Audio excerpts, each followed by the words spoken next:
Estás escuchando Chisme Samurai, un programa de Japón es chido donde chismeamos sobre todas esas cosas que no pueden ser sino japonesas. Bienvenidos.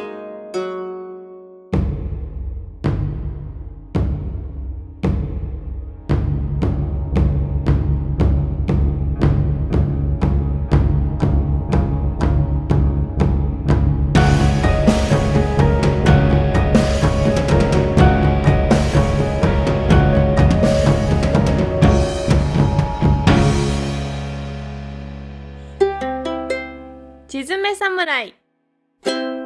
Los acontecimientos históricos dependen de una aceptación que, si bien no es necesariamente universal, sí es común.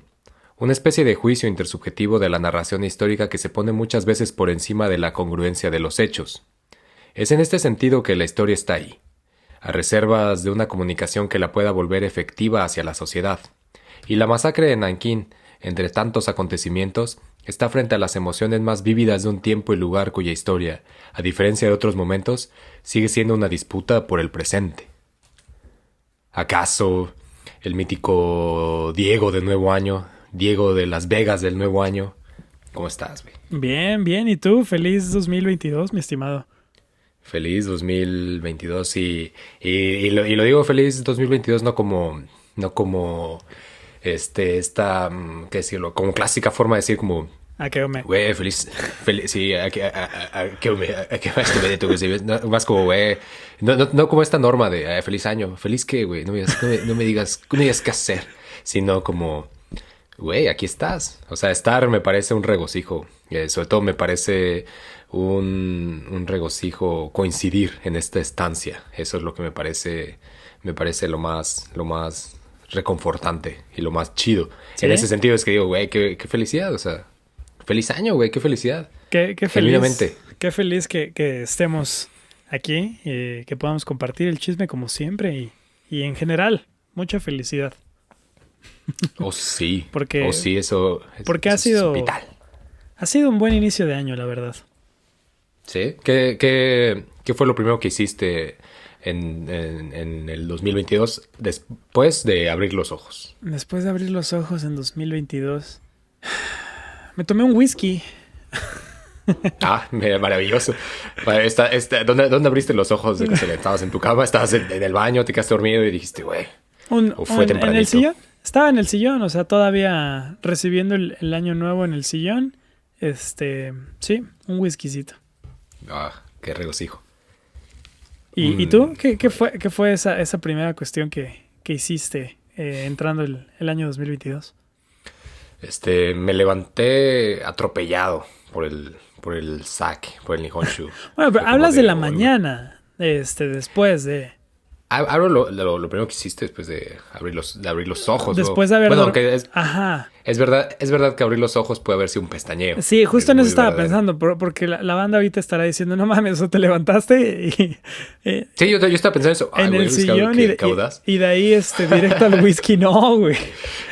Yo pensé eso y dije, güey, qué audaz. No. O sea, no digo que esté bien o mal, digo qué audaz y está bien.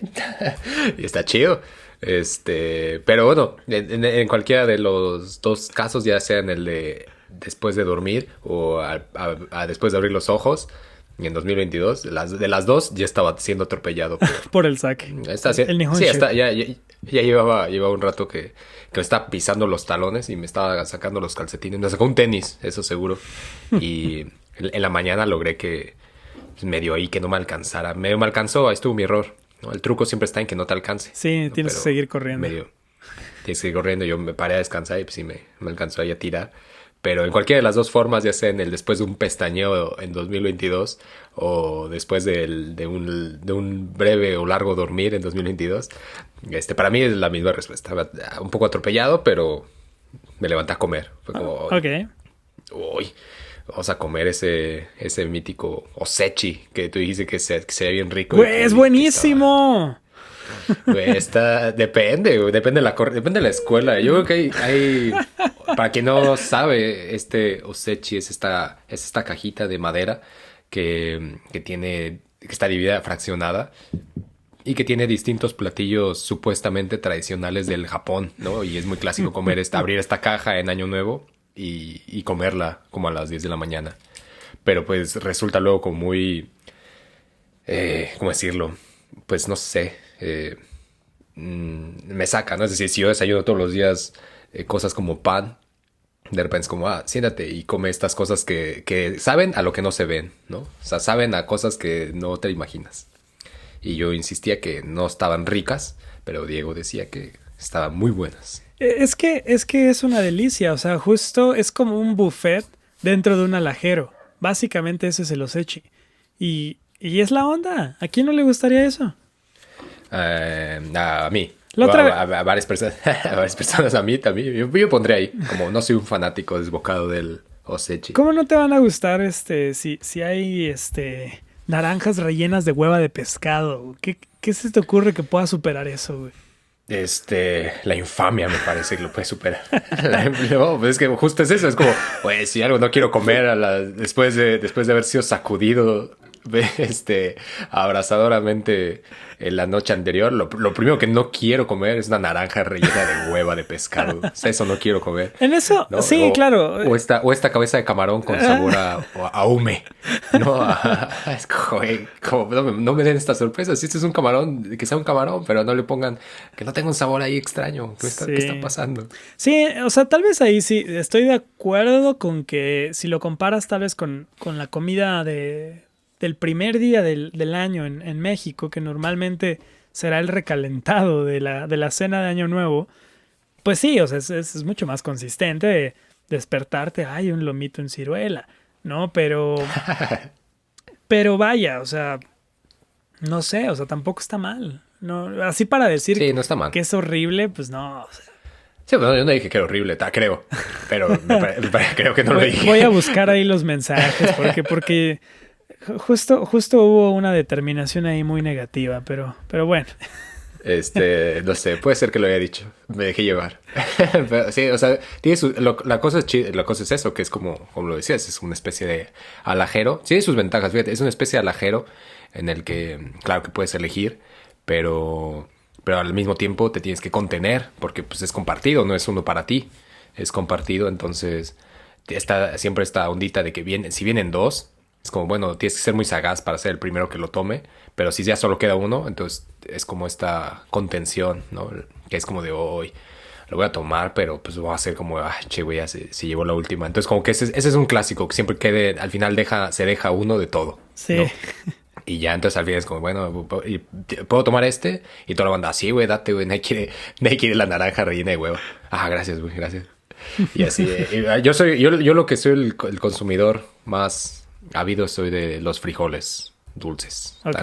Esos están tremendos, pero pues es como, bueno, te llenas de frijoles, ¿no? No. Es como vienen 5, ¿no? Y es como de, con permiso, voy a agarrar 2. No, y ya eso me estoy sí, viendo abusivo, perdón. Seamos claros, o sea, no te llenas con esa madre, ni con el alajero completo yo creo que uno se llenaría, porque es justo como mucha verdura, mucho, y el marisco como tal es como, pues muy escaso, o sea, como, tres pescados, tres charalitos ahí, sí, no te llena, pero está rico, está rico.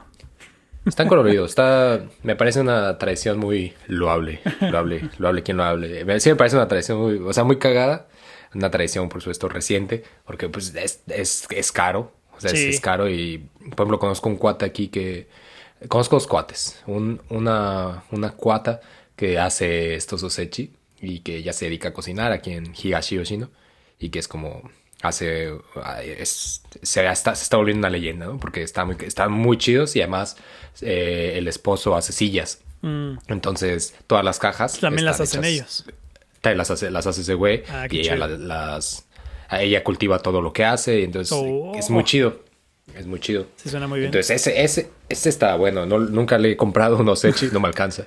Pero que cuando he ido a cotorrear y sobre todo esta vez le fui a ayudar, ¿no? Como allá a calentar, le mete bacalao, entonces hay que estarle cambiando el agua al bacalao y ahí le fue a ayudar así como, dime qué te echo la mano y pude probar 2-3 cosillas y está perrillo. Pues hay que armamos la vaquita y ya sabemos dónde vamos a pasar Año Nuevo.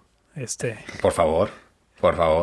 Pero justo allá, o sea, que se arme, sí, la vaca para los sechi, la vaca para, al menos para medio sechi, ¿no? Que no se diga.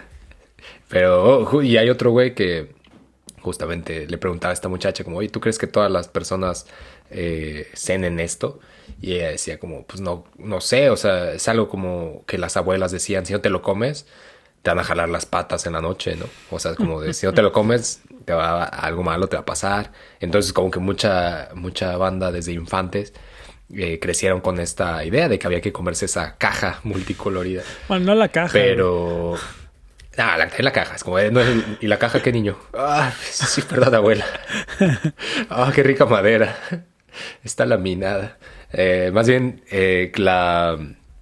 sí, el interior, ¿no? Y decía como, bueno, seguramente hay nuevas generaciones que poco a poco, que genuinamente no les gustaba y que a sus hijos ahora no se los están inculcando o así. Y eso me lleva al otro sujeto. Hay otro sujeto que de primera comida del día siguiente, ¿qué te imaginas que comió? No fue Osechi. Pizza. Es cerca, güey. Se lleva bien. Se lleva bien, pero no fue pizza. Unas papas. Es algo muy cerca. Es algo de apariencia. Camote. O se vende como un producto mexicano. Ah, caray. ¿Producto mexicano? Sí, un producto compuesto. Alimento mexicano. ¿Unos tacos? Le van bien, ¿no? Unos nachos. Güey. No mames. Hizo nachos. O sea, que bien podían ser una adaptación, una flexión de los chilaquiles, de desayunar chilaquiles. Claro. Su primera... Le encanta todo ese pedo y su primera comida de Año Nuevo fueron chilaquiles. No, nachos, que parecían chilaquiles. Ok, nomás. Esa es una buena comida. Una buena comida. Yo le dije, güey, ¿por qué no desperté en tu casa? ¿Por qué desperté en otra? Me han quedado mejor los chilaquiles. Pero no, sí está chido. Está chido. Es toda una experiencia los Osechi. Y pues nada. Ahí una breve introducción de todo esto antes de volver a lo que nos tiene aquí para este chisme, que es la parte 2 de Nankín, ¿no? Que wow. Sí. Wow, lo que quedó suspendido la vez pasada. ¿Cómo te sientes para este nuevo episodio? Tengo miedo. Ya somos dos. Pero está loco. Y justo te iba a preguntar antes de sumergirnos en este tema que es muchísimo más, ¿cómo decirlo? Esperanzador, tal vez. Es quizá otra parte de la masacre que normalmente no se cuenta demasiado y que también es importante. Pero antes de sumergirnos en este chismecito, te preguntaría, mi estimado Diego de Las Vegas, ¿qué desearías para este 2022? Si pusieras todas las canicas a una apuesta, ¿a qué sería? ¿Qué es eso que dices, este 2022, sí o sí, esto se va a armar? Qué complicado. Esto tiene que ver con Nankin, pero... Sí. Pero pues me interesa. A la gente le interesa saber. ¿A qué le apuesta Diego todas sus canicas? Qué complicado, porque fíjate que no soy una persona que desee mucho en general. Y tampoco tengo mucho esta costumbre de las resoluciones de Año Nuevo. En general simplemente voy con la corriente. Como que la cuestión de propósitos no la manejo por año. Y la cuestión de los deseos siempre me conflictúa. En México está esta tradición seguramente en muchas otras partes también, pero en México, bueno, uno come uvas y son 12 uvas y se supone que son 12 deseos y a veces la banda se está atragantando, que la paz mundial, que mejor las relaciones China, Japón, va a comer 3 aquí. Entonces cuando llega ese momento de las uvas, yo normalmente nada más me como las uvas y ya, güey. Es como, bueno, pues deseo que estas uvas me sepan bien. Pero creo que un deseo que me gustaría ver en general, que creo que muchas personas han estado o podrían coincidir conmigo, es que encontremos esta manera de darle la vuelta a las situaciones globales. Creo que el coronavirus, pandemia en general, nos ha traído muchos cambios y es algo con lo que vamos a tener que lidiar. Por eso no deseo que se acabe, porque eso no va a suceder. Deseo como tal vez un deseo que sí tengo para este año es que terminemos el año y digamos, ahí están todos estos problemas, ahí están todas estas pandemias y cuestiones complicadas, pero hemos encontrado soluciones y hemos desarrollado mecanismos para llevar esto y ser lo mejor que podemos ser, ¿no? Dentro de las circunstancias. Supongo que eso es mi deseo de 2022. A huevo. Buena apuesta. Bien puestas esas canicas. ¿A dónde van tus canicas? Además de las carreras de caballos. Y de ciclismo. El Pretty Derby. Aparte de esa, Laguna Doru. No juego a las canicas, güey. Una disculpa.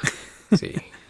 No, sí jugaba a las canicas. Me encantaba jugar a las canicas. Jugábamos en una coladera. Del patio de la casa de la tía. ¿Se alcanzaban a ir las canicas, güey? No, por eso jugamos ahí, porque tenían como estos hoyitos especiales de tamaño particular. Canicas, güey. Sí. La banda que hizo la coladera, ¿no, güey? Tú vas a la es que así se hacía. A la tienda de coladeras, güey. Olla no, porque pues olla es como ya no se juega las canicas. Don, ¿me puede dar una coladera tamaño número 5, por favor, para que no pasen las canicas pequeñas? Gracias. Muy amable. ¿Cuáles canicas utiliza? ¿Las de Pasteur? Sí, las de Avenida Pasteur son las buenas. Sí. Póngale esta. Sí, y yo creo que así se hacía, así se pensaban las coladeras de hace tiempo, pensando en que las canicas se quedaran ahí en un juego de fama nacional. Internacional me atrevería a decir, ¿eh? Sí. No con el mismo nombre, pero sí. Ese juego de tener piedras lisas, esferas y golpearlas, creo que data de hace muchos miles de años. Lo que seguramente tenía la característica de, no sé si de la cuadra, pero de la localidad michoacana, era llamarle la cholla. Vamos a jugar a la cholla. Y así le llamaban mis primos a jugar a la canica, a sacar la canica del centro, a acercarse y sacarlas del centro. Pero si me regresara hasta ese lugar y tirar algo, yo creo que sería... sí, a la posibilidad de seguir echando chisme, pero no solamente en las proporciones de este programa, sino como lo que te decía hace rato, como la posibilidad de estar aquí, ¿no? Pero de estar y saber que estamos, ¿no? saber que se está, güey. O sea, es como tantas cosas que pasan nomás de largo, ¿no? Y que no las vemos lo suficiente, ni las sentimos lo suficiente, ni las disfrutamos lo suficiente. Y que yo creo que por ahí me iría, no sé si deseando eso a toda la banda. O sea, que como háganlo, porque pues todas las personas sabrán, ¿no? Que en qué forma y en qué formato están, donde están. Pero sin duda la pondría en mi día a día. La sensibilidad de verdaderamente estar donde se está. Yo creo que por ahí tiraría las canicas. Posiblemente perdería, quién sabe. Habría que ver. Habría que hacer un buen tiro hacia la coladera, pero algo así por ahí iría. Sobre todo... Sí, yo creo que lo pondría por ahí. Sin duda. A huevo. Pero... A huevo. Esto antes de sumergirnos algo más macabroso. Más ahí, sórdido. Pero... ¿listo, mi estimado Diego? Para sumergirnos a la masacre. Probablemente no, más. Pero vamos. Pero vamos. Yo sé que ya estoy aquí. Yo sé que la historia... No. Yo sé que el abordaje está muy interesante y creo que sí. Para eso sí estamos listos. Excelente. Pues justo como lo decía en la introducción, hay algo en la forma en la que percibimos todos estos acontecimientos históricos que deja muchas preguntas, muchísimas, como en sí quizá una que se aparece en Nankín, una de tantas es como ¿por qué este continuo desacuerdo, ¿no? entre China y Japón? Si es que lo que pasó, es decir, si las cosas están ahí puestas, ¿no? sobre la mesa. ¿En qué sentido no se puede? ¿En qué sentido sigue siendo esto un conflicto, ¿no? vívido entre ambos países? Esto obviamente sin pensar y sin tomar en cuenta las víctimas que hay en el medio, que hubieron y que hay todavía con vida en el medio.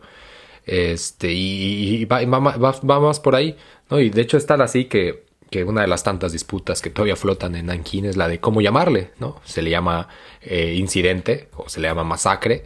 Incluso algunos sugieren que es la violación de Nankín. Y algo que pasa con la forma de llamarle a Nankín o a Nanjing es que eso para muchas personas toma parcialidad hacia China, ¿no? Es decir, llamarle masacre totalmente se está volcando una parcialidad hacia China, ¿no? Hacia una forma de comprender esos eventos o esos acontecimientos. Y esa sigue siendo una disputa, ¿no? Irresoluta.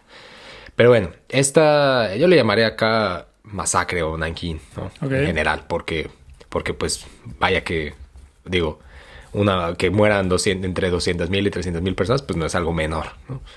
Entonces la masacre o el incidente, como algunos sugieren, comenzó a tomar muchísima más visibilización a partir de los tribunales en Tokio y Nankín, que se llevaron a cabo después de la rendición del Japón. En esa, al menos 5 oficiales japoneses que participaron en Nankín fueron condenados a penas de muerte como forma de tomar responsabilidad por el asesinato, según los tribunales, de 300,000 personas y la violación de 20,000 mujeres. Esto solo entre diciembre de 1937 y enero de 1938. O sea, menos de 2 meses. En la capital china. Está cabrón. Sí. Está cabrón. Y además, que eso lo veremos, pero aquí ponen 300,000. Ahí dependiendo desde dónde se vea, puede variar esto entre 200,000, 300,000, pero digamos que el tope se ha puesto en algunos casos entre 370,000 personas. Okay. Pero 300,000 fue el número que se dictó en el tribunal. Sí.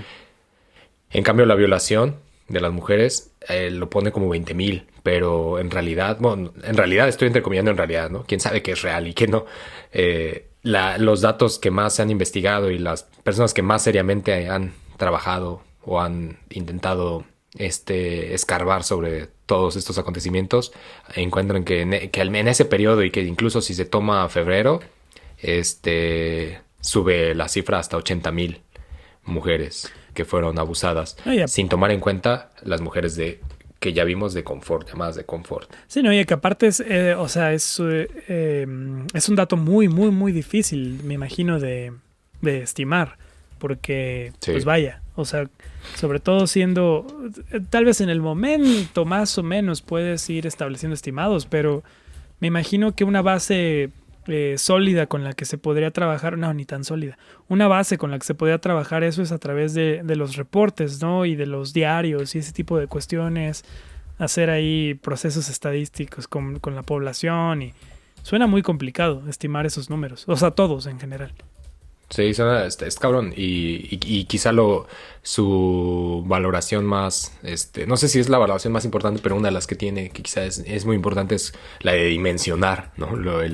Los acontecimientos ahí, y de darle un espacio, ¿no? De que, güey, esto pasó aquí en este tiempo, y qué pedo, ¿no? Sí. Pero es justo, es cabrón, pues saber, ¿no? Sí, fueron tal o tales, y quiénes, ¿no? Y creo que es lo más cabrón, ponerles rostro, ¿no? Eso sobre todo está muy cabrón, y eso lo vamos a ver, eso fue sucediendo precisamente, progresivamente, ¿no? Fueron saliendo diarios y fueron encontrando documentos y demás, ¿no? Y también banda fue hablando, pues ya conforme les llegaba a la quinta o sexta edad, fue de, güey, la neta sí me pasé de verga hace 60 años, ¿no? O sea, empezó a salir gente así. Este juicio, por supuesto, ha sido siempre a los ojos de unos pocos ganones, ¿no? Pero unos 20 años después, los documentos históricos comenzaron a resurgir en Japón para tratar de agarrar también una rebanada de ese suculento pastel que significa la historia de los ganadores, o como diría mi cuate Benja o el Benja, los documentos de la barbarie. En 1967, por ejemplo, Hora Tomio, utilizando transcripciones del tribunal, publicó en Japón sobre ese tema. Sin embargo, fue el primero. Pero fue hasta 1970 cuando el primer ministro Tanaka Kakuei fue a China para restablecer relaciones diplomáticas, que el tema explotó así da Davis. Un año después de eso, Honda Katsuichi, que era periodista del Asahi, periodista que después escribiría asiduamente sobre la movilización estudiantil también el Asahi, publicó artículos y documentos referentes a la masacre, en donde se utilizaron por primera vez entrevistas con los sobrevivientes chinos. En contraparte, que eso era algo muy, o sea, eso fue algo muy novedoso. Sí, para la forma en la que se abordaban las noticias, ¿no? Sí, sí. O el reportaje. Y sobre todo porque sobre todo porque fue serializado en el periódico, ¿no? Que eso también le dio al periódico Asahi como una especie de renacimiento muy de izquierda. En contraparte, se publicó Las ilusiones de la masacre de Nankín, donde un escritor, Suzuki Akira, cuestionaba las fuentes y presentaba el trabajo de Honda como una exageración y propaganda política. Este güey Suzuki, por ejemplo, aseguró incluso que el concurso escrito en el periódico sobre los 2 soldados japoneses compitiendo por asesinar soldados chinos, ¿te acuerdas? Sí, que lo vimos en el en el episodio 1, no fue sino una fabricación de los medios masivos para agitar los aires de la guerra. O sea, como, güey, pues estábamos en medio ahí estaban horneando los bollos, pues había que poner misiles en Cuba. Exactamente, estábamos calentando los bollos, había que matar gente, ¿no? Pues casi, había que hacer hambre, pues, según Suzuki. Poco después, en el 75, otra vez Hora Tomio volvió a publicar otro trabajo para combatir lo que él consideraba se trataba de un ejercicio extenuante en Japón por convertir la masacre de Nankín en una mera ilusión. Paralelamente, un recuento histórico de carácter oficial hecho por la agencia de la Yeitai sobre las operaciones militares en China. Solo que recordemos, la Yeitai es el ejército de autodefensa de Japón después de la Segunda Guerra Mundial, donde Japón se le prohíbe tener un ejército y solamente queda reducido a fuerzas de autodefensa. Pues estas son las Yeitai. Entonces, esa agencia de la Yeitai sobre las operaciones militares en China solo le dedicó una nota al pie. Adentro de todo un reporte de las operaciones militares en China, solo le dedicó una nota al pie donde le llamó Incidente de Nankín a lo sucedido entre diciembre y enero de 1937 y 1938, respectivamente. Es decir, ahí se dimensionó un poco la importancia, ¿no? que había para las fuentes oficiales. Sí. Esta década y las demás por venir no vieron la discusión finalizada, sino que vino luego un libro llamado La fabricación de la masacre de Nankín. Ya estaba la ilusión, ahora la fabricación de la masacre de Nankín, donde Tanaka Masaki intentó desacreditar la información existente, incluido el juicio hecho a los militares japoneses tras la derrota. Resultado de esta publicación, se dieron a conocer los diarios de generales, comandantes y soldados comunes y corrientes que participaron en Nankín y que aparecieron junto con testimonios hablados que por primera vez confirmaban, por aquí y por allá, esto y aquello. Se terminó el siglo XX con un conflicto irreparable entre distintas facciones que por un lado veían o siguen viendo la masacre de Nankín, y las que ven o veían por otro lado la ilusión de Nankín, la que en el mejor de los casos llaman el incidente. Eso hasta la fecha. A la fecha, de hecho, es muy sabido. Bueno, no es muy sabido. Fíjate que no es muy sabido, pero porque no hay interés necesariamente. Que por ejemplo, la alcaldesa de la ciudad de Tokio, que es muy popular. O sea, muy popular y además muy acobijada en medios, ¿no? O sea, se enfermó y era como, no, la alcaldesa está enferma, ¿no? Estamos aquí reportando desde el hospital, donde podemos ver la ventana de la alcaldesa, que está... Porque más se enfermó por agotamiento, ¿no? Entonces lo sacaba, no, es que ha trabajado mucho, está muy agotada. Y estamos aquí reportando desde afuera del hospital. Todo muy bien, se prendió la luz, mi estimado Diego, entre las 8 y las 9 de la noche. Y creemos que la alcaldesa está descansando. Vamos contigo al estudio. Gracias, estaremos al pendiente. Y así le hace todo un reporte. Y es como, güey, qué mamada. O sea, es decir, es sabido el peso muy fuerte de la televisión, no solo en Japón en general, pero hay una forma en la que estos personajes del poder que han generado material suficiente para... O sea, este tipo de personas que tienen justamente como esta atracción pública han generado suficiente discusión en torno al tema, en el que la mayor parte de estos desmienten y dicen que pues en general se trata de fabricación, ¿no? La misma ella ha dicho que el caso de las mujeres llamadas de confort pues es un caso fabricado, y así mismo la masacre, ¿no? Hay un libro muy famoso por ahí rondando entre las bibliotecas de por qué se fabricaron las mujeres de confort y la masacre en Nankín. Es decir, pues sigue, ¿no? Es un tema que no es como, bueno, ya, olvidémoslo, o bueno, ya, quedó por sentado, ¿no? Ahí sigue flotando. Está muy cabrón.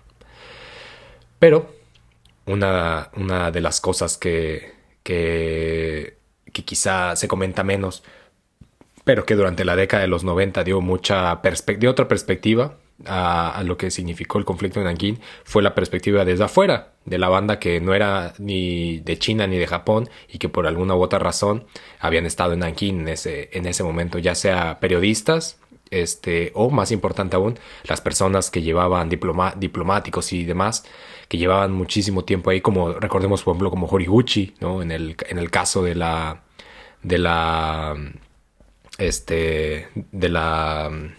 nuestro capítulo de hace 2 capítulos, ¿cómo se llamaba? Este muchacho.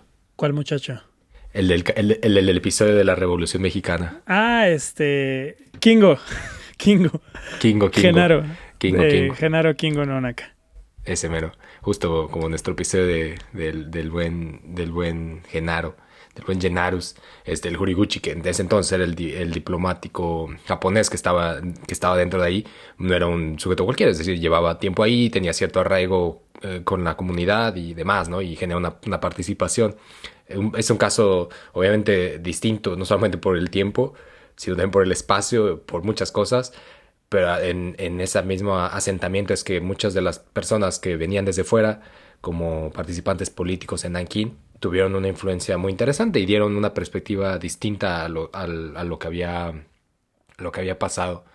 Este es quizá uno de los, en 1990 se publicó un libro que se llamó La violación de Nankín. Fue muy, muy famoso. Quizás el libro que hasta ahorita es el más famoso, pero no el más, digamos, ¿cómo decirlo? Pues tiene muchos huecos, muchos errores, ¿no? Sí, yo lo llamaría errores porque es muy, de muy plano, volcado. ¿no? Ya ni siquiera áreas de oportunidad. No, errores. Atropellos. No, sí, yo creo que la mejor es áreas de oportunidad en la reconciliación. Solo que la autora ya murió, entonces son errores. Ya no hay mucha oportunidad. Entonces ya no hay mucha oportunidad, ya son errores. No, hay arroja perspectiva. Este es un libro de una autora gringa que se llama Iris Chang. Tal vez el más famoso libro que existe, el más popular, no el más famoso, pero el más popular libro escrito en inglés sobre la masacre de Nankín.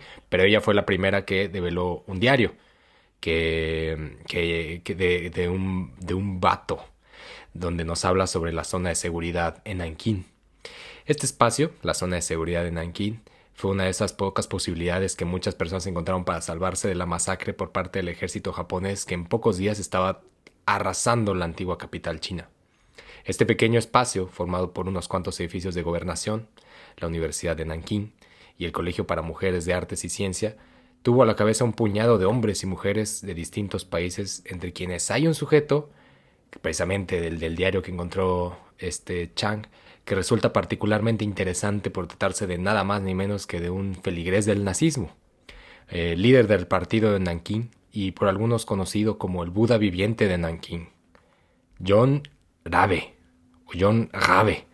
cuyo diario descubierto durante la década de 1990 arrojó otra perspectiva sobre la participación de la bandita foránea. Ese diario... Ajá, ¿este güey de dónde era? Perdón. Alemán. Ok, o sea, un alemán liderando un partido nazi en Nankín. En Nankín. Okay. Sí, era el representante del partido nazi en Nankín. Digamos que una especie de embajador. Un embajador. Sin ser el embajador. Un embajador del nazismo. Del nazismo, sin ser embajador, porque había un embajador. Él era el representante, pero ya veremos por ahí que... No sé si, por ejemplo, alguien que está escuchando ha tenido la necesidad o la curiosidad o por X o Y. Yo sé que Santiago lo ha hecho, de sacar una visa de estudiante o cualquier trámite relacionado con los consulados alemanes en cualquier parte del territorio de México que no sea ni la Ciudad de México ni Guadalajara. Y supongo que ni Monterrey. Pero en las ciudades como por ejemplo Aguascalientes o Querétaro o demás, los consulados, según yo, están puestos dentro de empresas alemanas. Por ejemplo, en Querétaro estaba puesto sobre una empresa de bombas alemanas. No bombas de ese estilo, de ese corte. Bombas de baño. Motores, pues. Bombas de baño. Motores alemanes. Entonces, si tú necesitabas sacar un trámite, necesitabas ir a esta empresa privada y dentro estaba puesta un consulado alemán de un güey que era multifuncional, ¿no? Por un lado dirigía las finanzas de la empresa y por otro lado te hacía el trámite que necesitabas. No, me imagino así, no sé, alguien en Tlaxcala, güey, yendo a Kinder, güey. Y dándole alguien en, no sé, güey, en Quintana Roo yendo al mismo restaurante de salchichas alemanas. Ah, claro, mano, aquí te lo tramitamos. A la Heineken, güey. Sí, ándale. Aquí te lo tramitamos, mano, sin bronca. Sí, bueno. En Querétaro sería se me olvidó el nombre de este gran lugar. Olvidado. Ok. Se fue. Una cervecería muy, muy chida. Ahorita me va a venir el nombre, pero se va a venir el nombre. Al Biergarten, perdón. Ok. Al Biergarten. Seguro ahí en Querétaro, ¿no? Sería el Biergarten. Pero bueno, aquí creo que... Te encargo un cervezquito y te traigo el papeleo de mi visa. Claro que sí, mano, aguántame. Primero el cervezquito, tu cuenta y tu cita con el embajador. Entras, güey, sí, y es el mismo güey que te sirvió, pero con un traje. con un moño. Se quita el mandil y es un moño. Un segundo, tú eres... No sé qué habla. No, quería rectificar ahí una cuestión. Bueno, nada más para ponernos en perspectiva. En este entonces todavía el partido nazi todavía no tenía la connotación que tendría muchos años después, seguramente.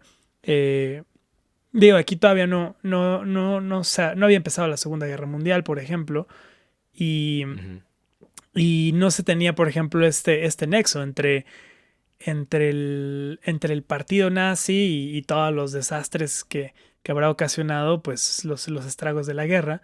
Entonces, aún así se me hace interesante, o sea, que un partido político alemán estuviera con representaciones, ¿no? Es curioso, no tiene sentido, pero se me hace interesante. Y ahora quería preguntarte sobre este sujeto, el Buda. ¿Hay alguna relación entre, porque tengo entendido que este símbolo que toma el partido nazi, pues es originalmente un símbolo budista. ¿Hay alguna relación por ahí o estaba pelón mi carnal? Comía demasiado. Tenía orejas largas, sonriente y panzón. No, sí, bueno, la primera, todavía no existía quizá esa estrecha relación entre obviamente lo que va a ser el asesinato de la banda judía, o al menos esta movilización extenuante por exterminar a la banda judía por parte de una parte de Alemania, por parte de Alemania como tal, de esa Alemania nazi. No existía todavía esa relación, sin embargo, las políticas que iban dirigidas y la visión social, la visión política, la visión étnica, todo eso ya estaba establecido. O sea, todo eso ya estaba puesto sobre la mesa y era parte de la fundación importante de estos últimos años del partido nazi, al menos de esta última parte de la década de los 30. O sea, eso ya estaba puesto. Si bien no se había movilizado militarmente hacia ahí, ya estaban puestos, digamos que los ingredientes, sí. ¿No? Ya estaba sugerido todo, como esto va para allá. La cosa es que este Rabe llevaba creo que 30 años en China, más o menos. Pero era uno de estos güeyes que tenía conexiones chonchas, ya lo vamos a ver por ahí. Tenía conexiones chonchas con el partido y era un volcado completamente a la visión del partido. Él lo confiesa en varios momentos en su diario y lo confiesa. No lo confiesan, sino lo platican otras personas que también estaban junto con él, que eran ya sea gringos, había algunos suecos, rusos. Hacen esos comentarios como a mí me sorprende mucho pensar que ese güey tenía un vínculo tan fuerte con el partido nazi y hacía lo que hacía aquí. Sí. Pero también muchos de estos personajes hablan con el periódico de lunes, ¿no? Es decir, ya pasó el juego, ya vimos cómo sucedió todo y entonces ahora sí podemos decir que qué pedo con este güey, pero pues porque ya sabemos todo lo que devino el nazismo. Sí. Eso por un lado, pero digamos que la visión política ya estaba puesta. Y el otro, no, nada más le llamaron Buda 20 porque, pues claro, en Nankín hay un fuerte asentamiento del budismo. ¿no? Y digamos que de esta visión un poco de misericordia, algo que en Japón vendría siendo la canon, que está por todos lados. Sí. Digamos que en la capital china, en la antigua capital china, había un arraigo muy fuerte dentro del budismo y se establece esa relación, pero no necesariamente unido al partido ni a su apariencia física. Pero creo que tal vez esa respuesta... Pero podría haber una relación. pero no lo descartaría tampoco, sí, ¿no? Que alguien por ahí diga como un segundo. Espera tantito. No, pero creo que también la respuesta viene ahorita, más adelante, por el juicio de valor de tal vez algo que hizo este señor, ¿no? Así parece. Eso es verdadero, muy verdadero. Se rumora que cuando el ejército imperial se dejó caer sobre Shanghái, la comunidad alemana de la cual ese güey, el Rabe, era el líder, se fue en friega y también se fue en barco. Pero Rabe se quedó a pesar de los cuestionamientos de los diplomáticos japoneses, a quienes propuso la mítica zona de seguridad. Ese güey la propone, ¿no? Dice, llevo más de 30 años aquí y mis hijos, mis nietos nacieron aquí. Por lo tanto, Nankín es mi casa y créame, señor Oka, que era el diplomático japonés, si esto mismo estuviera sucediendo en Japón y los japoneses me hubieran tratado tan bien como lo han hecho los chinos hasta ahora, haría exactamente lo mismo y me quedaría con ustedes hasta el final. Se dice que Rabe no solo tenía esa comitiva personal, sino que como representante de Siemens, una conocida empresa alemana de muchas cosas, por ejemplo de chips, proyectores y de complementos y de proyectores, sí, de cerebros de máquinas. Siemens, estampas Siemens nos está, para la playera del Real Madrid. Nos está yendo patrocinios para el Bayern. Representantes de Siemens, cocinas, creo que también hacen cocina. A su cargo estaban una infinidad de empleados a cargo de Rabe, trabajando bajo esa y otras empresas alemanas encargadas de suministrar la energía de la ciudad y mantener el funcionamiento del equipo hospitalario. Es decir, si lo ponemos en perspectiva, Alemania tenía ese poder abrasador, ¿no? En su industria privada, como de movilizar todas estas ciudades, ¿no? Es decir, en apariencia la ciudad era la ciudad, pero pues en el corazón de la ciudad, en las entrañas de la ciudad, había toda una inversión extranjera que hacía que eso sucediera así, ¿no? Y así como este güey te sacaba el papeleo de tu visa, pues mantenía al menos el suministro de la energía de la ciudad y el funcionamiento del equipo hospitalario, ¿no? Y mantenía las finanzas de Siemens hacia tope. Entonces, multifuncional el Rabe. Para ir de noviembre de 1937, un mes antes de la llegada de los japoneses a Nankín, el establecimiento de una zona de seguridad propuesta por parte de Rabe tenía dos problemas fundamentales, y es que los muchachos del general Tang Shen se negaban a desalojar dicha zona, la zona que él proponía, y retirar toda defensa militar. Asimismo, los japoneses se negaban a admitir esa zona como neutral si los militares chinos no se salían de ahí y se aseguraban de que no fuera una especie de truco marcial. Como las cosas no parecían arreglarse, Rabe acudió al único que podía arreglar todo este argüende. ¿Quién crees tú? ¿A quién crees que acudió el buen Rabe? ¿Quién se te ocurre? ¿En Nankín? Pues, Desde Nankín. Puede ser que estuviera en Nankín o puede ser que no, pero desde Nankín. ¿A quién acudió? Pues no sé, al Adolf. ¿Adolfito? Al mítico, güey, al Führer, güey. Al Führer. Hijo. Sí, güey, le pidió amablemente interceder al Führer para que los japoneses determinen esta zona como una de neutralidad. Señor Führer, para lamento. los que no participan en esta confrontación. Sí. Lamento inoportunar sus sesiones de pintura, pero... Excelente perspectiva, mi Führer. Le traía un asunto, nomás que le quería compartir rápido, antes de que regrese al detallado de las manos, que le quedan tan bien. Es que fíjese que en China, sí, güey, le pidió ahí amablemente interceder para que esta zona de seguridad se estableciera. Además, también Rabe le escribió al consejero general Kriebel, a quien le dijo, le pidió y le suplicó apoyo para convencer al Führer sobre la solicitud. Decía, de lo contrario, esto se va a convertir en una masacre. Heil Hitler, así cerrado. Heil Hitler. Güey, qué curioso. Sí. Y qué curioso que hayan dicho que sí, güey. O sea... Sí, no, sí. No, ¿y sabes qué curioso? Bueno, era como de, güey, es como si este vato, como si Hitler le llegara como de, güey, los japoneses van a venir aquí y van a agarrar a los chinos, los van a concentrar en un lugar y los van a matar. Y Hitler dijera, oh, excelente idea. Un segundo, ¿por qué se me ocurrió a mí antes de eso? Sí. Digo, seguramente... Hacienda narrabe, claro. Hacienda narrabe y sí hagan lo que dice. Pero espere, no terminaba mi oración. Qué Sí, curioso, güey. ¿no? O sea, me imagino que eso se presta para un análisis mucho más profundo de todas las motivaciones. Y digo, claro, también uno dice, pues sí, o sea, si este brother de cualquier modo quería matarlos y quería matar a toda la banda que no fuera blanca y Japón eran los amigos, aliados, estratégicos. Creo que es una sobresimplificación de las cuestiones políticas e históricas. Sí. Pero definitivamente es muy interesante, ¿eh? Sí. Qué curioso. Sí, no, y de hecho, algunos ya también con el periódico, ya no el lunes, sino el periódico, el martes, el miércoles, le llaman el Schindler, ¿no? El Schindler. Sí, chino. Claro. Ujú. Ok, órale. Sí. Sí, que eso es interesante, ¿sabes? Como normalmente se asume, ¿no? Se asume de escritores o de filósofos o de tal. No, pero es que eran nazis, ¿no? Y automáticamente se descarta cualquier visión, perspectiva por ese simple hecho, Sí. pero es justamente eso. Estamos viendo las cosas ya con el periódico del siguiente juego, o sea, y es complejo dimensionar las cosas a ese momento, ¿no? Pero este güey al menos justo así les escribe, como...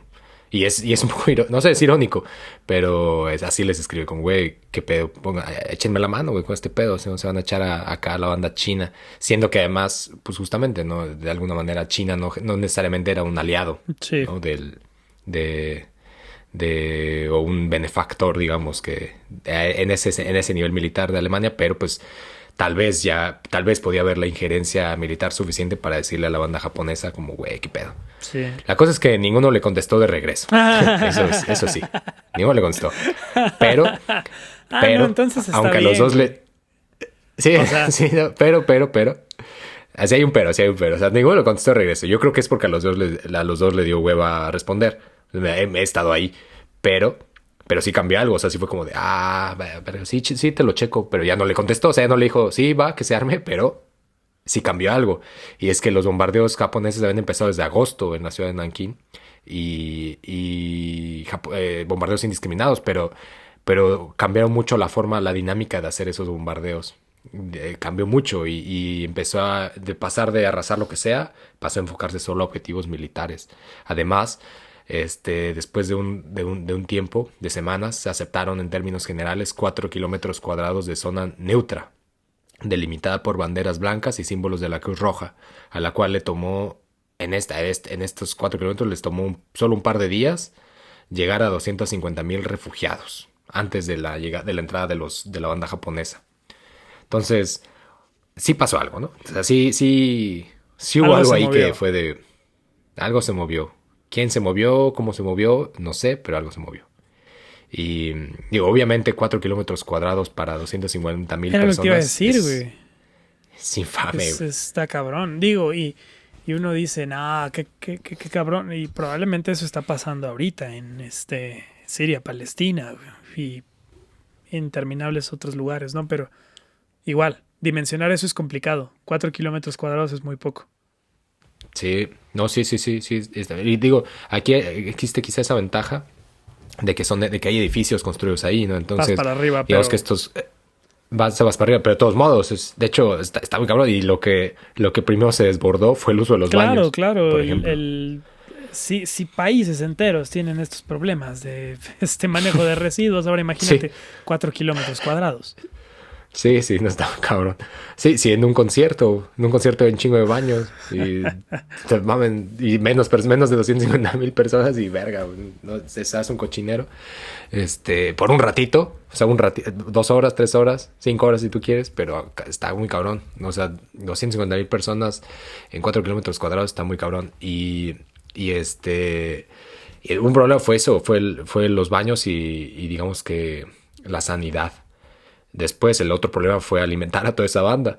Que algo pasó, que es que sí había comida, porque el ayuntamiento le dejó a Rabe, o sea, le dice a este vato como de, güey, hay comida, o sea, hay sírvanse, ahora sí que está en su casa, ¿no? La cosa es que el almacén de comida y digamos que los suplementos estaban todos en los márgenes de la ciudad y había que transportarlos, lo cual, uno, no había recursos para transportarlos y dos, una vez que entró el ejército japonés se volvió imposible transportar toda la comida hasta donde estaba la banda. Cuando entró el ejército japonés, Rabe lo anotó en su diario, ¿no? Y ese güey decía: los cañones en la montaña púrpura disparan continuamente. Hay rayos y truenos a todo alrededor. De pronto, la montaña entera está en llamas. Algunas casas y depósitos de municiones lo están también. Me recuerda a un viejo dicho chino que dice que cuando la montaña púrpura arde, Nankín arde también. Por ahí de las 11 de la mañana, se dice Rabe más bien, que la banda llegó corriendo a su casa, tocando la puerta y trepándose por la barda con la esperanza de hacerse espacio aunque fuera en el jardín.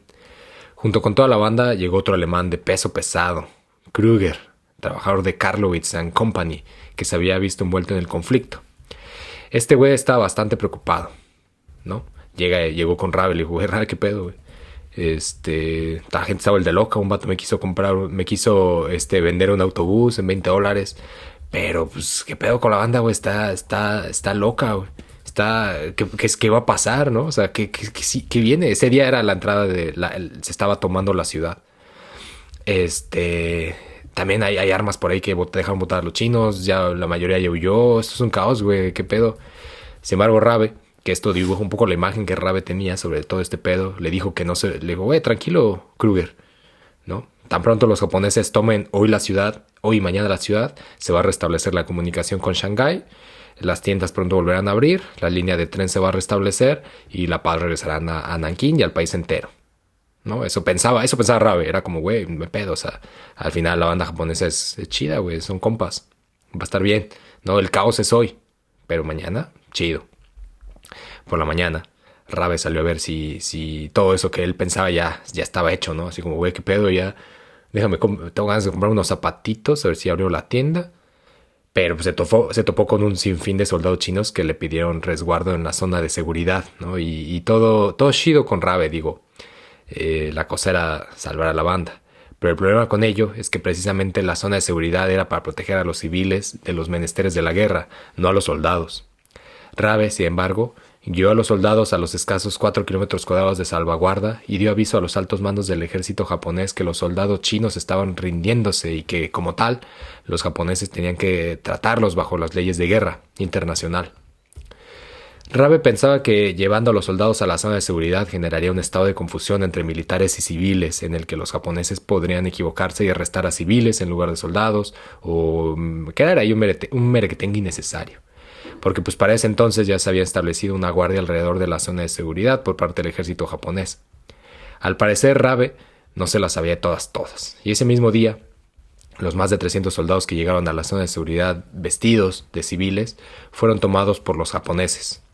Y es que les resultó fácil saber quiénes pertenecían al ejército con revisar las manos en busca de callos, por utilizar las armas o encontrarles ampollas en los pies por las largas caminatas o marcas en los hombros por cargar el equipo. Así, para la noche del 14 de diciembre, los soldados que Rabe salvó fueron sacados de la zona de seguridad y, contrario a lo que se les prometió, asesinados de maneras que ya vimos en el episodio anterior. Chale, pero, o sea, bueno, digo, de entrada está cabrón que estén matando gente, sean soldados, sean quien sea. Pero imagínate que agarran así, no sé, güey, a un albañil o un carpintero, güey, que también van a traer callos, güey, que también van a traer las marcas en los hombros por cargar vigas, güey, o cubetas con cemento, o sea. Sí. Justo uno de los problemas que hubo ahí fue ese pedo, porque, y al menos al principio, porque la banda entraba y decía como, güey, es chido tu zona de seguridad, pero la zona de seguridad es para civiles, no para soldados. Y sabemos, insistían, sabemos, pero no se sabe, pues como no sabía nada, claro. Pero era como pues, chicle y pega, ¿no? Sabemos que aquí hay soldados. Y entraban con esa premisa, a revisarle las manos, marcas en la cabeza, rasguños o heridas, ampollas en los pies, pero pues lo mismo, o sea, un carpintero y un soldado, pues así podían tener las mismas marcas, ¿no? O sea, es como, güey, qué pedo, sí, qué pedo aquí.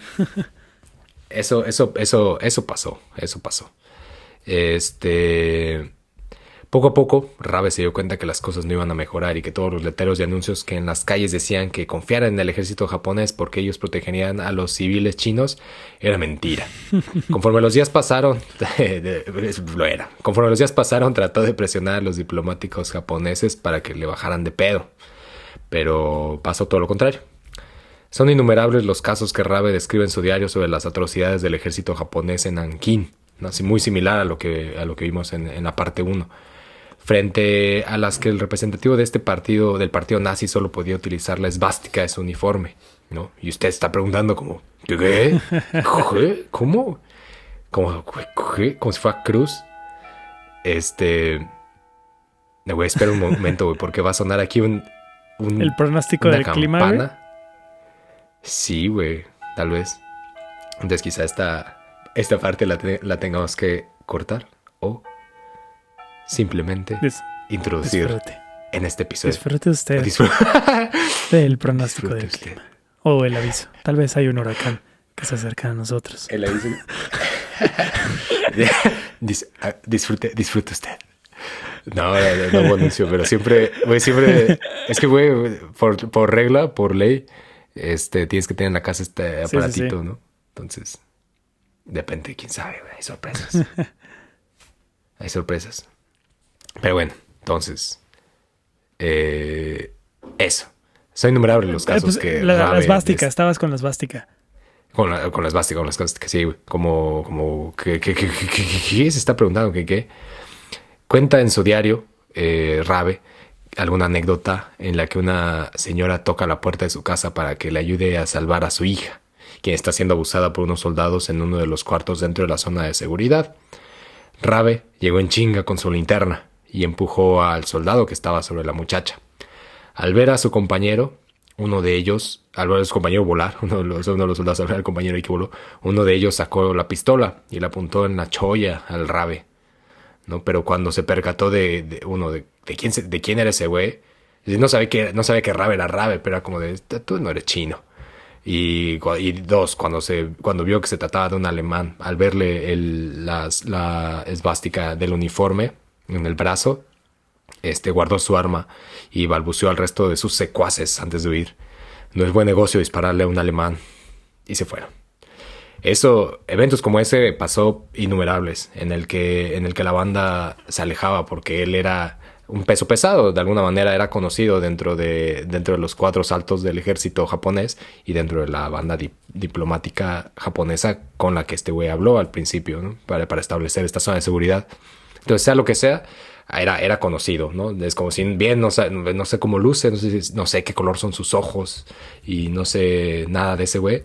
Sé que existe, ¿no? Y eso y la relación inexorable de Japón con Alemania en este periodo de la guerra, pues ya existía. Entonces, eso generó que su sola presencia fuera una especie de salvaguarda. Qué interesante, o sea, como de huellazo. Me imagino como en qué periodo particular un uniforme nazi te salvaría la vida. Probablemente es muy delimitado.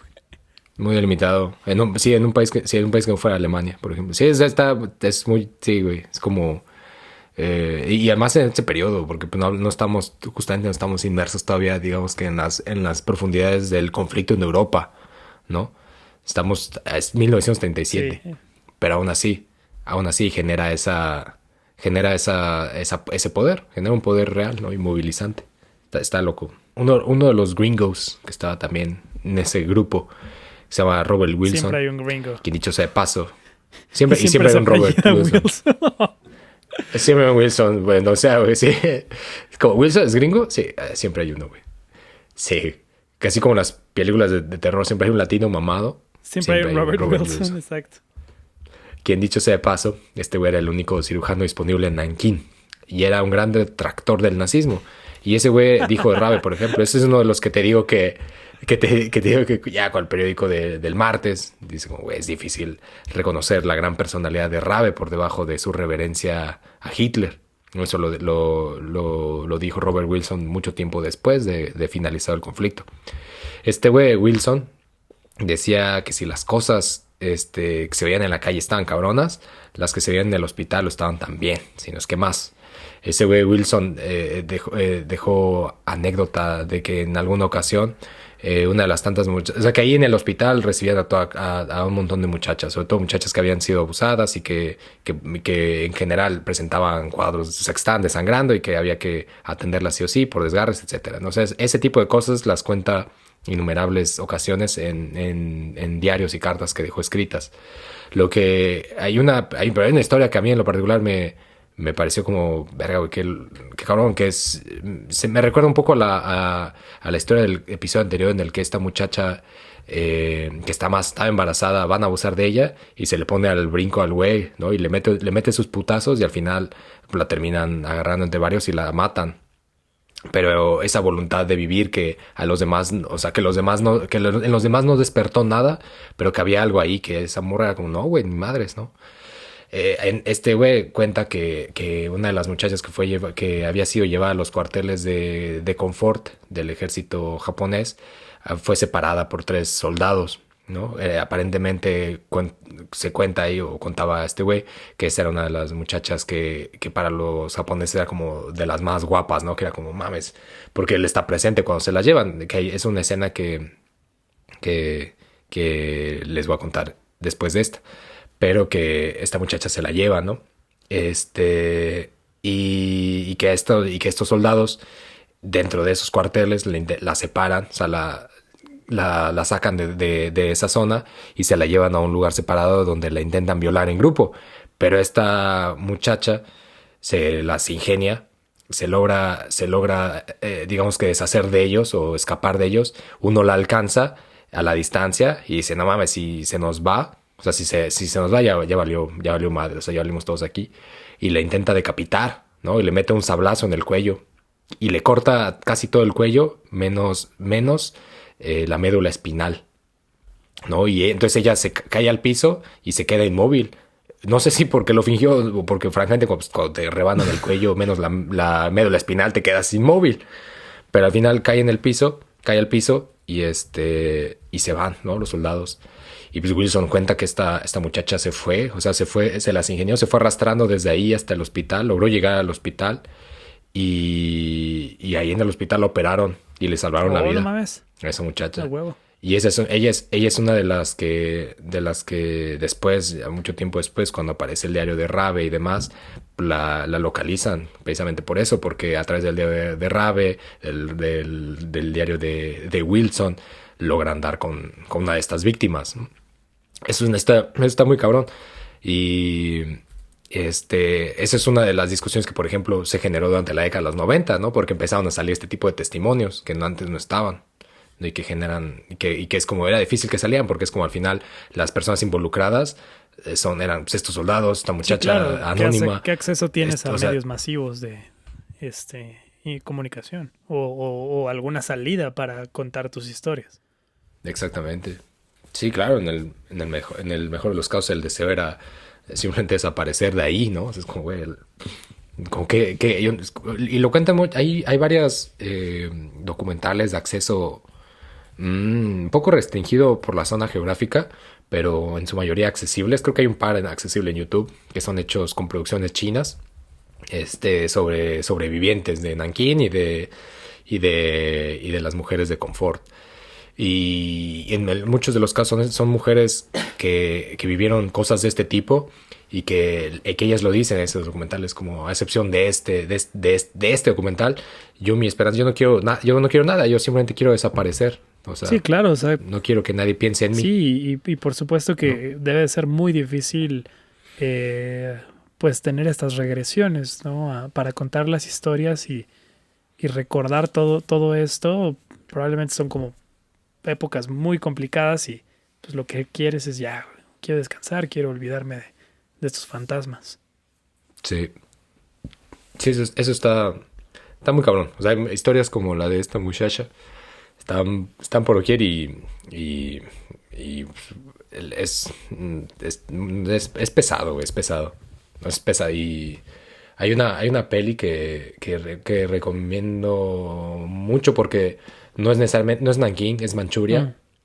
pero digamos que es la misma moneda. No me atrevería a decir que la otra cara de la moneda es la misma moneda, la misma cara. La misma cara, otra serie, nada más. Que se llama La Condición Humana. Justamente, esa peli de Kobayashi. Sí. Y son varias, largas, pero en blanco y negro, pero crudas. Y ahí en algunos pasajes no se enfoca en las víctimas mujeres, dentro de las mujeres de confort como tal, pero aparece como parte de la historia que desarrolla, que es de un muchacho, un joven soldado que empieza a subir puestos en el ejército y que es un poco ingenuo, digamos, ¿no? Por no decir inocente, en la forma en la que estaba el papel que está jugando el país dentro de China, y que ahí se le va cayendo, no digo el 20, le va cayendo como el 100 de qué pedo con todo. Y aparece muchas escenas o muchas, digamos que en estos cameos, podemos llamarlo así, de todos estos episodios. Hay un montón. Entonces vale mucho la pena, le pueden echar el ojo y aparecen, digamos que de alguna u otra forma, indirectamente, estas historias también.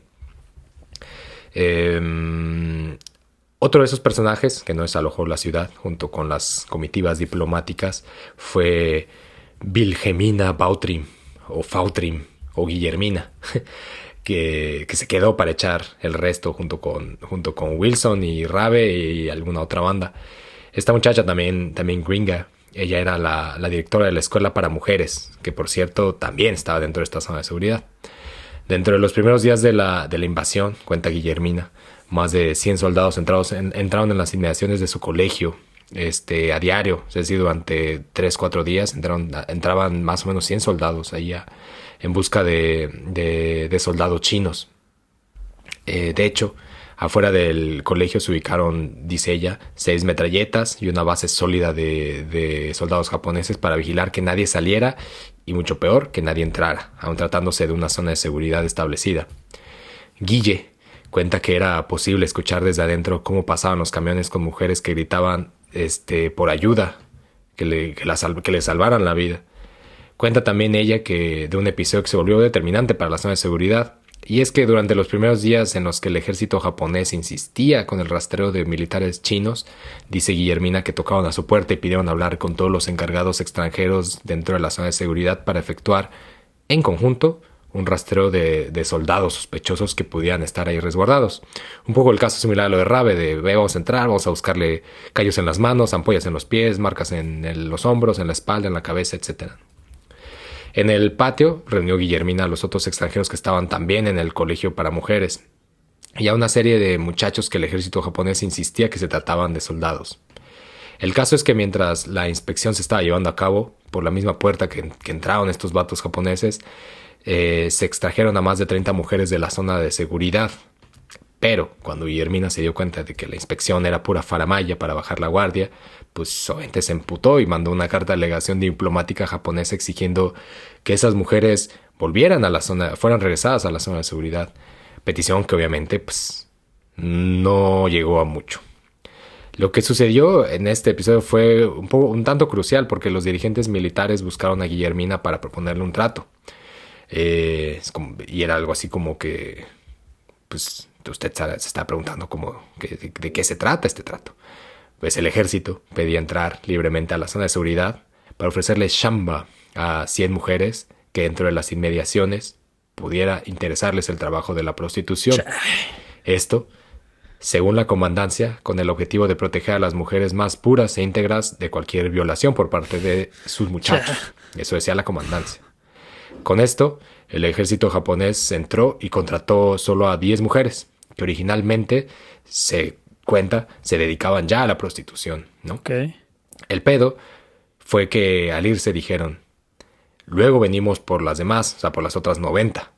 Y sí volvieron, no solo una vez, sino cientos de veces, pero ya no con la comitiva de contratar a nadie, sino de abusar de las mujeres en el sitio y raptar a las que ellos consideraban, entrecomilladamente, las mejores.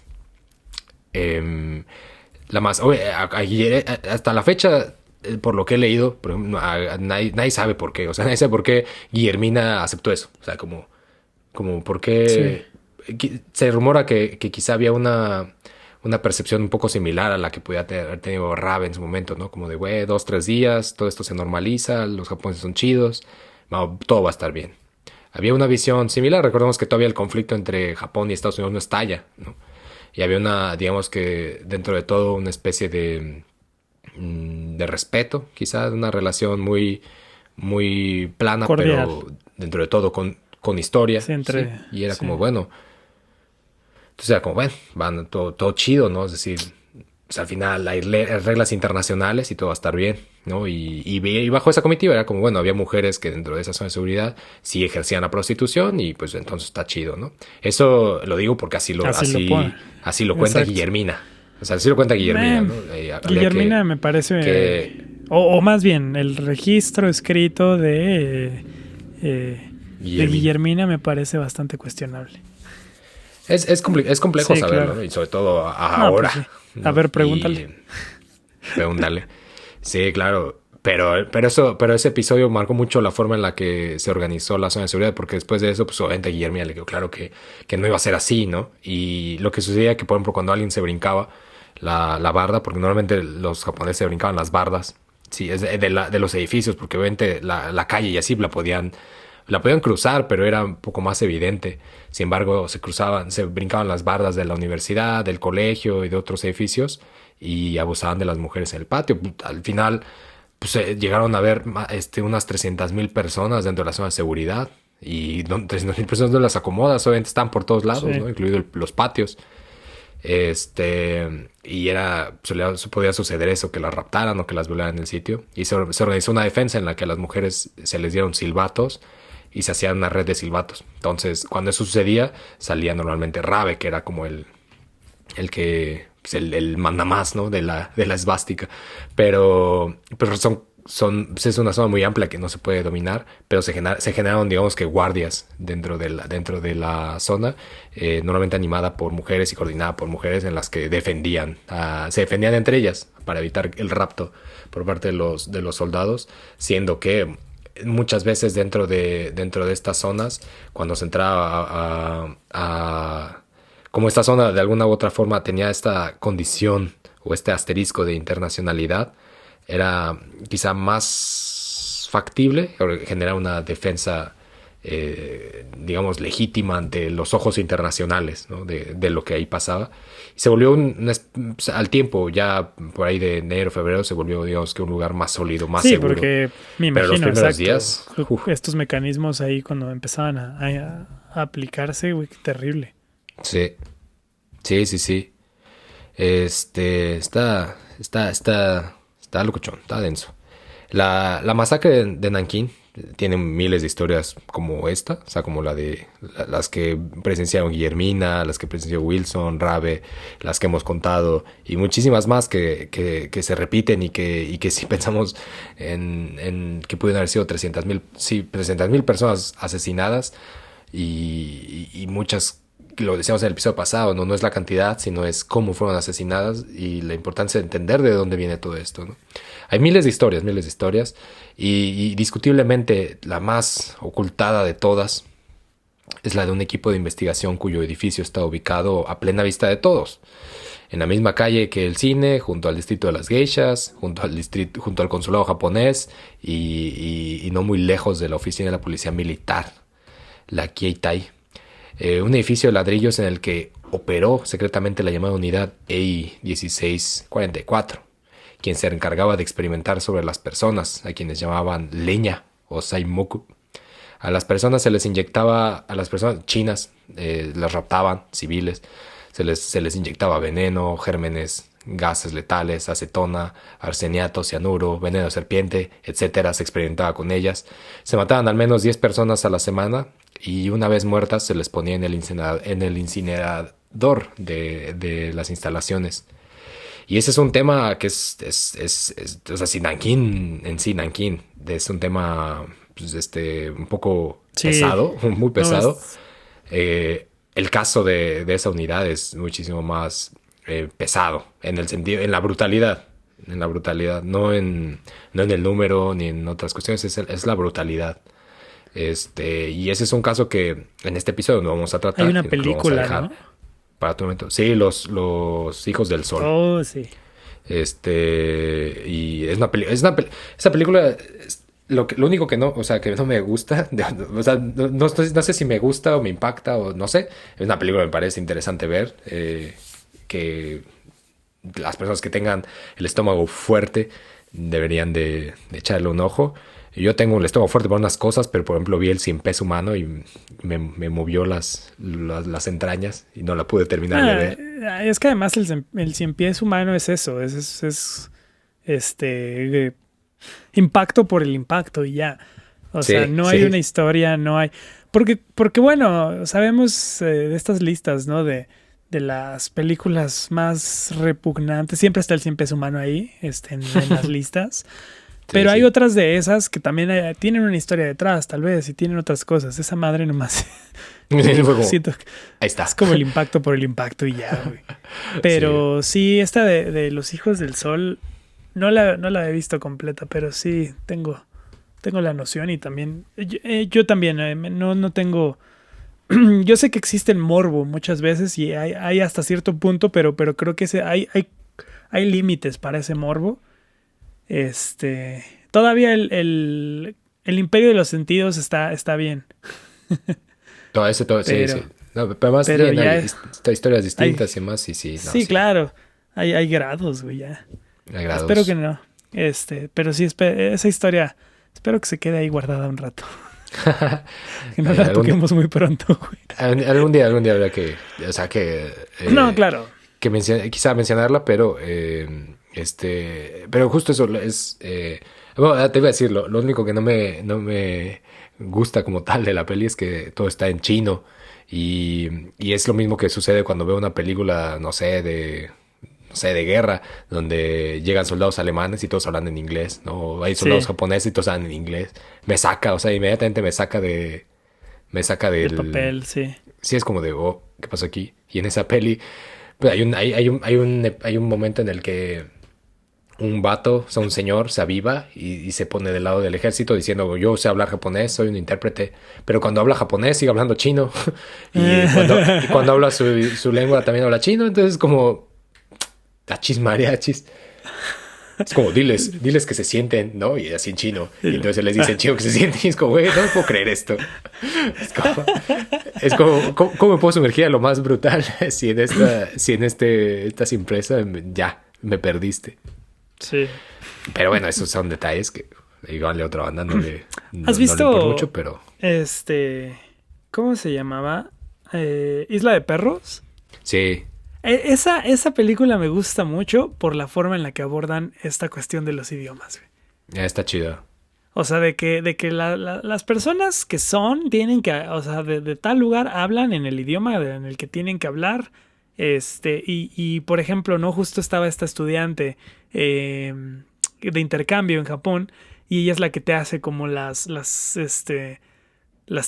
pues sí, la interpretación cuando aparece el inglés. Ese uso me gustó bastante. Está chido. Pocas películas que yo pueda recordar ahora que hacen ese uso apropiado del lenguaje. Sí. Lo hacen, por ejemplo, incluso en Golden Kamuy, en esta animación. Hay un momento en el que se encuentra Sugimoto el Inmortal con una banda del ejército ruso. Y los rusos hablan en ruso. Está chido. Excelente. O sea, es chido. Luego por ahí hay uno que habla japonés bastante, pero pues, o sea, le ponen... Estoy seguro acento. Que el seiyuu que contrataron fue un vato... No creo que un ruso, fue como cualquier extranjero. Como ándale, ahí habla japonés. Pero en principio, cuando se topan con estos personajes, hablan en ruso. Y está chido, o sea, me gusta porque hay un esfuerzo ahí por darle cierta... No sé. A mí me gusta. Sí. Coincido. Pero bueno. Para poner en perspectiva, decía que justamente unas 300,000 personas llegaron a estar en esas zonas de seguridad. Para ponerlo en perspectiva, la ciudad de Nankín en ese entonces tenía como 1,200,000 habitantes por ahí. La mitad, 600,000 huyó. La otra mitad se quedó. Y de la mitad que se quedó, la mitad estaba en la zona de seguridad. Estaba en esa zona. Sí. Y la otra mitad, pues, la mayoría fue la que pereció a manos de los japoneses. Es decir, entonces, si nos imaginamos, imagínate justo eso, una ciudad que solamente de 1 millón y tantos quedó la mitad, más o menos 600,000. La mitad se resguardó en 4 kilómetros cuadrados y la otra mitad quedó en la ciudad. Mataron. Y la mataron, ¿no? En 2 semanas, menos de 2 meses. Eso está muy cabrón. O sea, eso está muy cabrón. Y a lo que iba con lo que platicamos desde el principio de esta perspectiva histórica, y creo que hay algo determinante que mantiene este momento como un conflicto precisamente permanente, y es que la estimación en muchas de las fuentes chinas que se reencuentran insisten en las 300,000 muertes que los tribunales determinaron en su momento. Esas son vistas por una parte de la facción japonesa como una forma china de exageración que no tiene evidencia sólida. Esto hace que muchas investigaciones en Japón sobre Nankín no surjan en función de esclarecer lo que sucedió ahí o de contar lo que sucedió ahí, sino con afán de desaprobar los reclamos por parte de China. Y para mucha banda china, al contrario, esto pasó a significar entonces la justicia, la legalidad, la autoridad de condenar a Japón como agresor máximo de la guerra.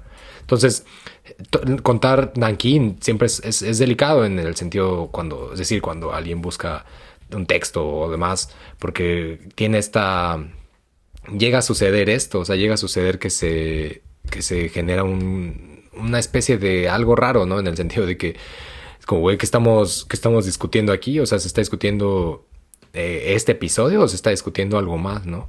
Que sí. Cuando se habla de historia siempre hay algo más. Pero el caso de Nankín, digamos que tiene esta particularidad y esta trascendencia actual.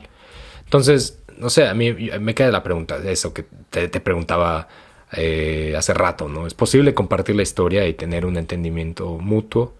¿Qué sucede, por ejemplo, cuando se atraviesa la política internacional a la hora de contar la historia?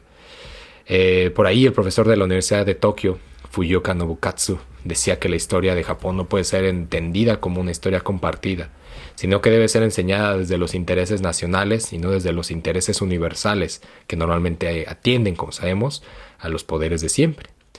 Fuyuoka dice que los japoneses que se empeñan en revelar el pasado de Japón en Asia deben ser considerados masoquistas, mientras que quienes lo hacen lo mismo siendo extranjeros no son sino enemigos de Japón o antijaponeses.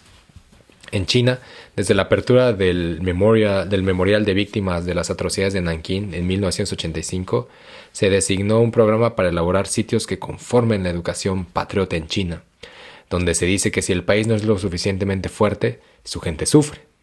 En la conformación actual de las naciones, la historia y la memoria colectiva son fundamentales para mantener la identidad nacional, y por eso se vuelve imposible para las dos naciones compartir una propiedad tan vital e imaginativa.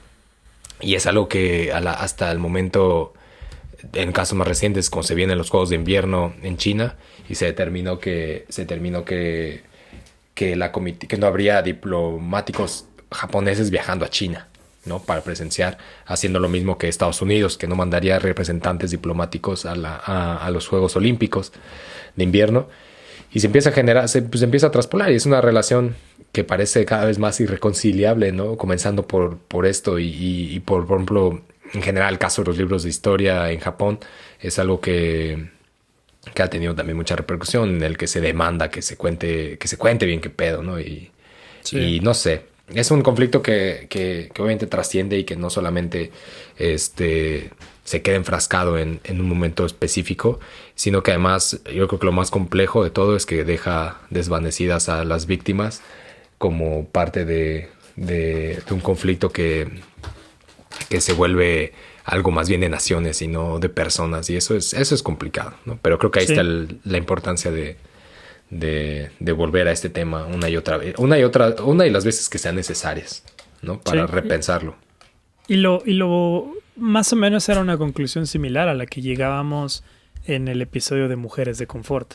Justamente es una cuestión de naciones, pero sí, a final de cuentas los actos no se levanta todo un territorio ahí chino, no se levanta la bandera china y empieza a pelear con una bandera japonesa. O sea, son unas cuestiones muy, muy complicadas, relaciones bastante interesantes y conflictos que no se pueden ver en una sola capa, ¿no? O sea, son muchas capas, son muchas representaciones, muchas puestas en escena y se me hace interesante y coincido. A final de cuentas, la cuestión aquí es visibilizar y recordar esta parte. Siempre, una y otra vez, todo ese tipo de conflictos. Normalmente nadie gana. No hay naciones que ganan y si llega a ganar una nación, pues en general hay muchas personas que pierden. Entonces, sí, y ganan personas muy específicas, ¿no? Y mucho con mucho esta idea de que permanece al acecho siempre de, bueno, sea lo que sea.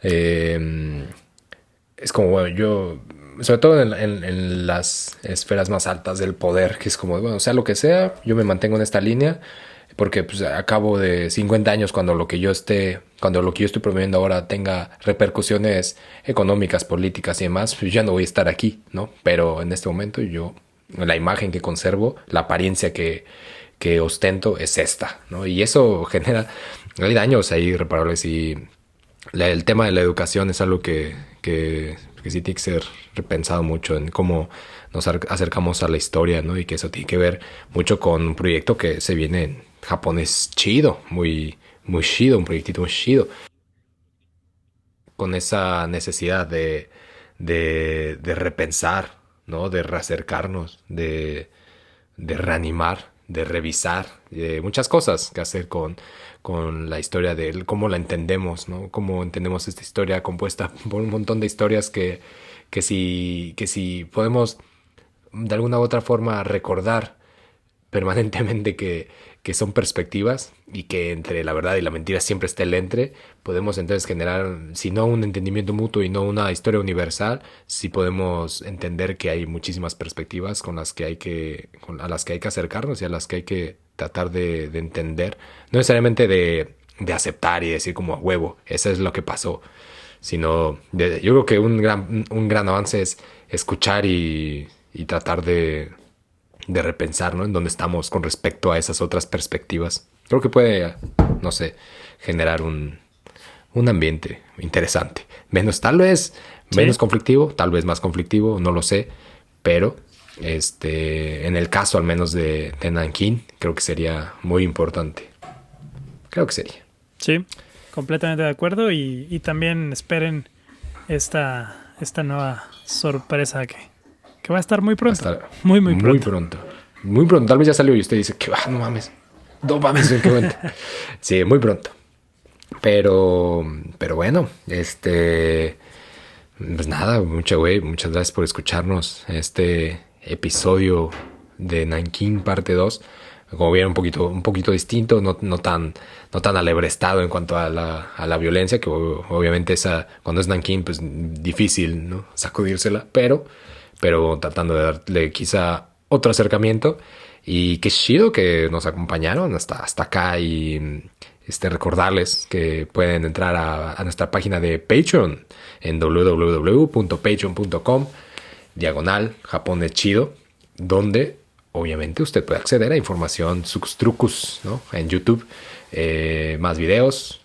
Pueden acceder en Instagram a una cuenta que tenemos privada donde se publican chismes sin cuestión, es decir, subimos ahí chismes sin cuestión sobre anime, sobre cine japonés, sobre manga, a un grupo de WhatsApp que tenemos donde ahí se lleva a cabo la chisma y también pues, se sube material, ¿no? Ahí hubo una escena muy agradable donde la espalda se me fraccionó como en 5 después de amasar mochi durante horas, pero bueno, ahí hay una comunidad muy chida del chisme a la que usted también puede acceder.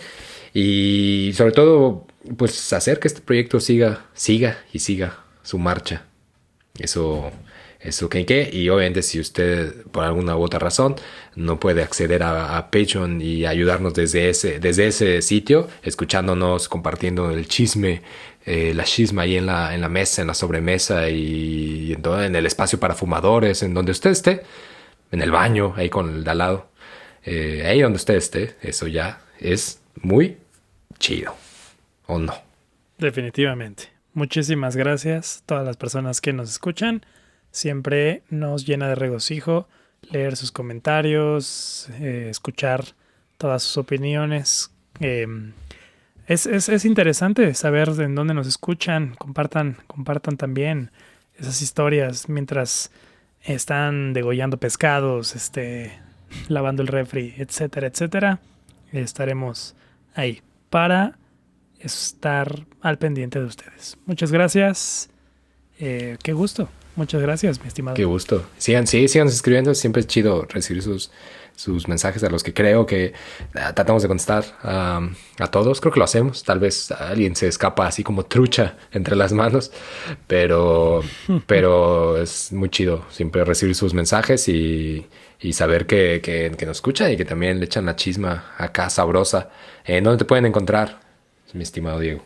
Ya saben, todas partes. Diego de la Vega. En el diario he buscado Diego de la Vega, en la sección amarilla Diego de la Vega. De la Vega de... No está, güey. De la Villa. De Las Vegas. Mierda, me mintió. Sí. A huevo. Me pueden encontrar en Instagram como solo_Andoresu. Recuerden también, ahí está el mítico Lara, como Lara World. Y pues sigamos escuchando. Escuche lo demás y prepárese porque vienen cosas suculentas. Vienen cosas muy suculentas. Uy, suculentas. A huevo. Si piensa algo suculento, ¿qué se te viene a la mente? El ramen. Ah, eso es suculento. ¿Pero qué tienes tu ramen? Porque me puedo imaginar. Chashu.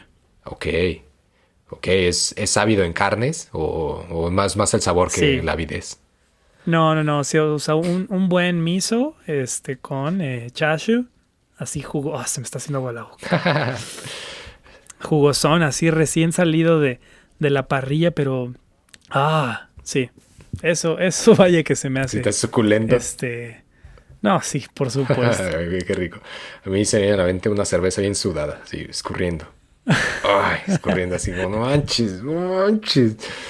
Tómame. No, pues ya. Hora de comer, hora de comer, o cenar, hora de lo que sea. Donde esté, si como Diego abrió los ojos, tómese un whisky, tómese una cerveza, está muy bien. O un ramen, si siente más audaz para el desayuno. Pues nada, esto fue Chisme Samurai. Chisme suculento. Un programa de Japón chido donde chismeamos sobre todas esas cosas que no pueden ser sino japonesas. Gracias y bye.